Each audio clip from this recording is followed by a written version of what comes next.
A lot of people are upset over the moves that Indiegogo's been making recently, and with Ripa doing so great on his own website, everybody's kind of like in the rush to like, let's build our own crowdfunding site. Let's do our own website where we run basically a crowdfund on our own site.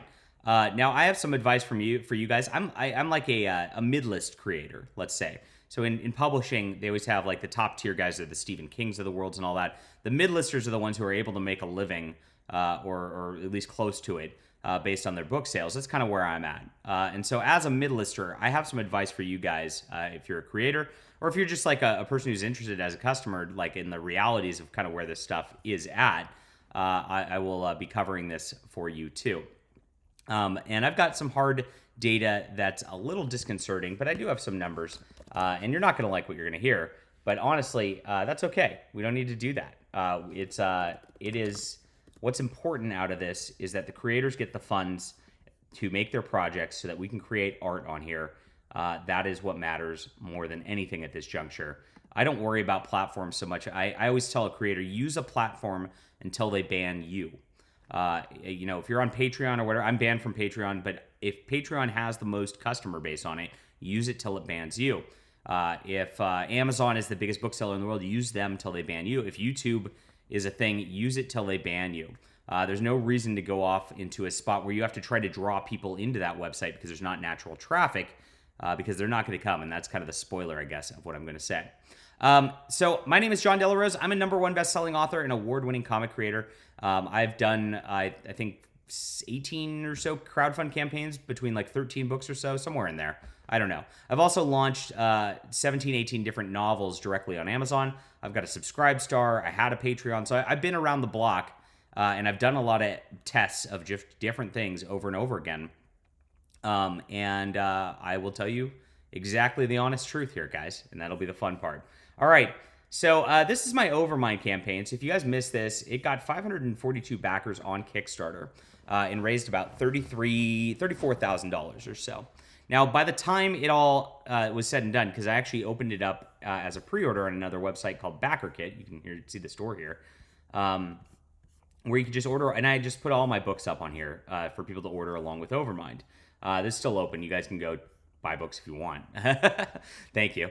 It doesn't show the stats on here, and people really love the stats and running up the score. That's always the nice thing about crowdfunds versus just selling a book. So I was not able to really do that afterwards, but actually, Overmind ended up making around $42,000 by the time we pretty much were all said and done with this, and it has about 700 backers by this point. So getting close to that 1,000 mark, which was really my goal, I think, where things become really sustainable.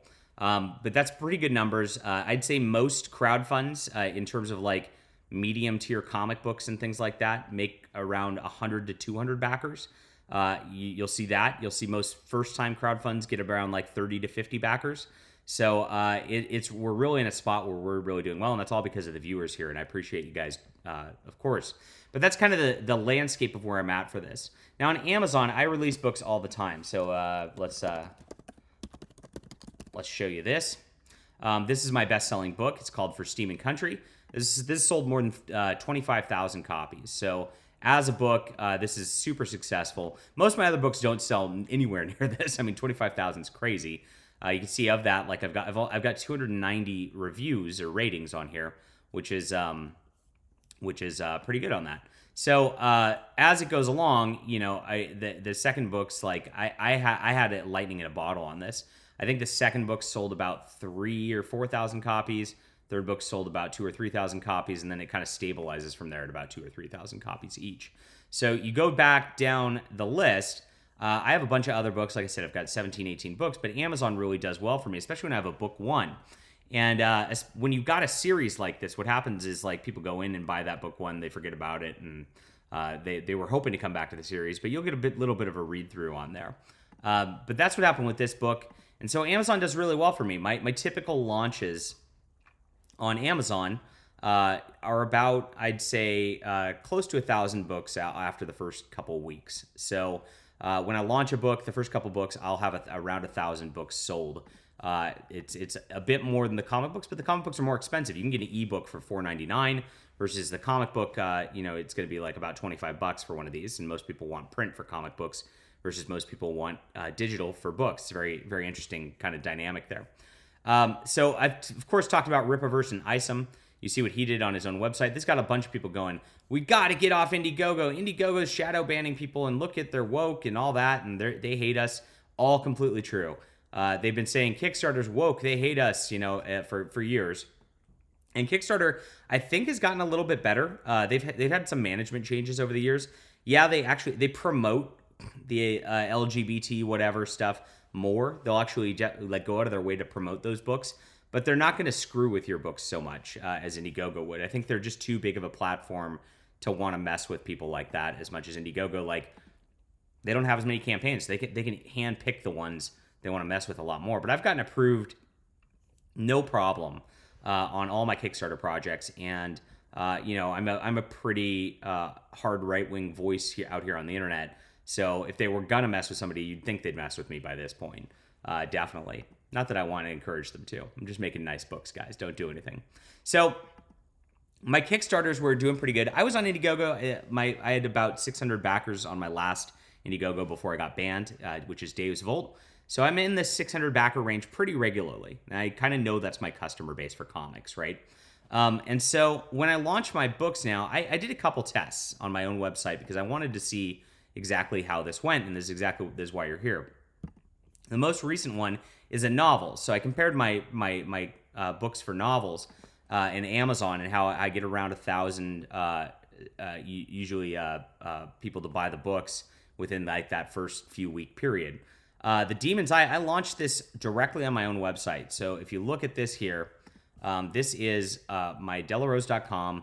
I've got a little storefront here. I actually have been putting this link directly in YouTube videos regularly. I put it out on a newsletter. I put it out on my social media. So it's really, really hard to get people to go to your website is what it comes down to.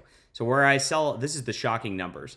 And I think this is a fantasy novel that would appeal to most people who it's got like all the elements of that like sort of like male fantasy that like I think the audience really would like if they would give it a shot. I might have to release it on Amazon just because of that.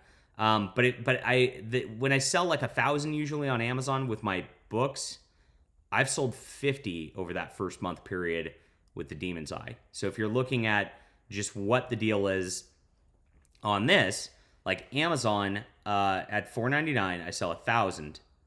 So that's about $5,000 revenue.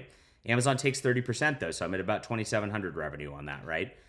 For a book out the gate, and a novel, like for my costs for editing and covers, cost me around $1,000. So right away out the gate, I've got $1,700 profit, and then I just get residuals from that forever. People, buy one here and there forever, which is the nice part. So that's how it works on Amazon. So about $2,700 revenue. Now I don't have to split anything here. So my 50, I made it a little cheaper because I'm not splitting anything. But at $4, I made $200, right? So you can see that the difference in revenue between a Amazon launch and an on my website launch, where I don't have people like just naturally coming to my website as traffic like Amazon does, is drastically different, and I'm actually not profitable on this book even after the first month. Not so good.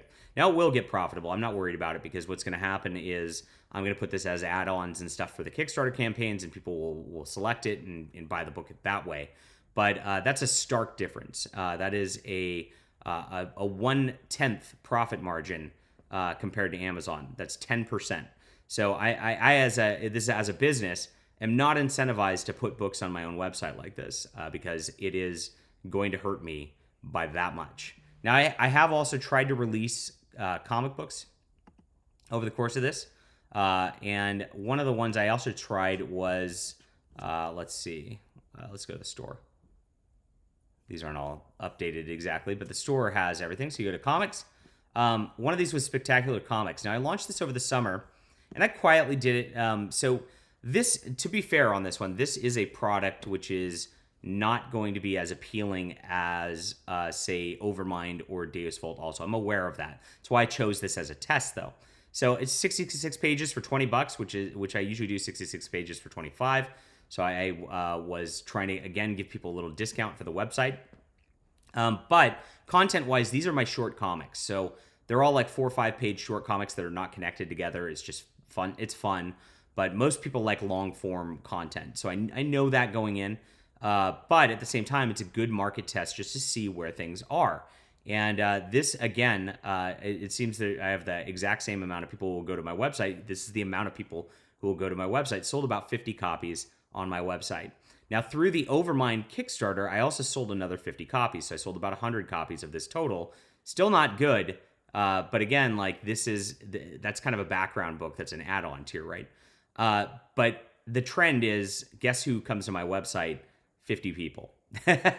So it's really hard to get somebody coming from YouTube to my website and actually sign up, go in, open up a cart, things like that go on my website. Compared to Kickstarter, they have an account on Kickstarter. They've been on Kickstarter. They know Kickstarter. So they just click and go. Amazon, click and go. Very easy to get people to do that. So that's the difference here. So as an indie creator, even at my level, I've got about 10,000 subscribers. I highly recommend against going on your own website for your campaigns. Even if you have a mailing list, I've got a like 6,000 person mailing list. Even if you have a platform where you can promote like I do, it doesn't do well. We did one other comic. It was Blunder Island. And Blunder Island was a parody book, of course, which should have appealed to people who were kind of engaging in the High School Girl and the Crusades parody book. We did the same thing this summer on this, and Blunder Island sold about 100 copies. So while like it did better than 50 because it had that whole element, it had some hype behind it, that 100 copies is still a lot lower than I would have sold if I would have had that on a Kickstarter or Indiegogo.